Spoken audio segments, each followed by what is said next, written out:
ये कहानी है एक छोटे से गांव की। एक छोटे से गांव में एक छोटा परिवार रहता था। उस परिवार में सिर्फ 3 लोग रहते थे, माता पिता और बेटी। उसके माता पिता नौकरी करते थे सरकारी। वो हर सुबह नौकरी करने के लिए चले जाते थे जॉब पे। लेकिन जाने से पहले अपनी बेटी को एक सवाल पूछते थे, बेटी तुमने पढ़ाई अच्छे से की? तुम्हें ये पास करना है, तुम्हें आईएएस बनना है, तो बनना है। वो जाते समय यही बात बोलते, आते समय यही बात बोलते, खाते समय यही बात बोलते कि तुम्हें ध्यान से पढ़ना है, तुम्हें आईएएस बनना है तो बनना है, चाहे जो हो जाए। इसी तरह दिन बीतते गए और एग्जाम का समय आया। बेटी एग्जाम देने जा रही थी, तभी मम्मी ने पूछा, तुमने तैयारी अच्छे से की है ना, सब कुछ ली है ना, और ये तुम्हें याद है ना कि तुम्हें आईएएस ऑफिसर बनना ही है?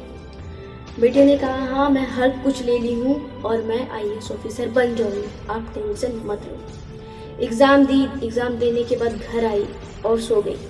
मम्मी ने पूछा, क्या हुआ, एग्ज़ाम कैसा गया? तो बेटी ने कहा, अच्छा एग्ज़ाम गया, बहुत अच्छा गया। मम्मी बहुत खुश हुई। लगभग 2 बजे रिजल्ट आने वाला था। मम्मी ने कॉल किया, लेकिन कॉल कोई भी नहीं उठा रहा था। मम्मी कॉल पर कॉल किए जा रही है, लेकिन बेटी एक भी कॉल नहीं उठा रही है।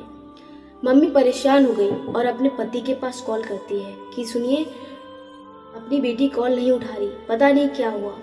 वो दोनों परेशान होकर घर गए तो घर में देखा ताला लगा हुआ है। उनके पास दूसरी चाबी थी, उन्होंने दूसरी चाबी से घर खोला।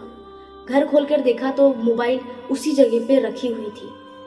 जब मम्मी ने ये देखा कि मोबाइल वहीं पे रखी हुई है लेकिन वो यहाँ नहीं है, तभी देखती है कि बगल में एक चिट्ठी रखा हुआ है।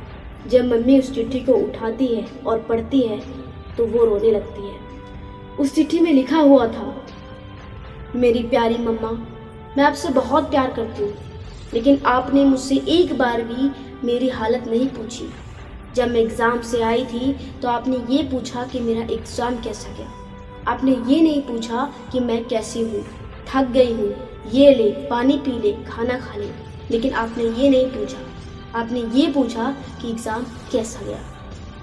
आपने ये भी कभी मुझसे नहीं पूछा कि मैं क्या बनना चाहती थी। मैं एक आर्टिस्ट बनना चाहती थी, लेकिन आपने मुझे कभी भी नहीं पूछा और मैं बताना भी नहीं चाहती थी क्योंकि आप लोग कहीं परेशान ना हो जाओ। और एक बात कहना चाहती हूँ आपसे मम्मा कि मैं एक लड़के से प्यार करती थी और मैं उसी के साथ शादी करना चाहती हूँ। मम्मी, आज मैं उसी के साथ बहुत खुश हूँ और मैं उसी के साथ रहना चाहती हूँ। वो मुझसे बहुत प्यार करता है। जो आपने मुझसे कभी नहीं पूछी वो मुझसे पूछता है, तुम कैसी हो, तुम्हारी हालत कैसी है, तुमने खाना खाया या नहीं खाया, तुम्हारा एग्ज़ाम गया अच्छा, उससे मतलब नहीं है, तुम अच्छी हो या नहीं हो, यही पूछी। और मैं आपको ये बताना चाहती हूँ कि जिसका इंतज़ार आप लोग कर रहे थे कि मैं पास हो जाऊँ, पास हो जाऊँ, तो ये बात बता दूँ कि मैं फेल हो चुकी हूँ। मुझे पता है जब आप लोग को ये बात पता चलेगी तो बहुत दुख होगा। मैं नहीं चाहती कि मैं आपका चेहरा देख पाऊँगी। आप बहुत दुखी होगे और मैं वो चेहरा नहीं देख पाऊँगी क्योंकि आपने बहुत इंतज़ार किया है कि मैं टॉप करूँ, आगे बढ़ूँ। मम्मी जैसे ही पत्र पढ़ती है तो बहुत फूट फूट के रोने लगती है। तभी अचानक से देखती है कि उस पेज के पीछे भी कुछ लिखा हुआ है और उस पेज को पलटती है। तब उस पेज में लिखा होता है, अरे मेरी प्यारी मम्मा, मुझे पता है आप ये पत्र पढ़ के बहुत रो रहे होंगे।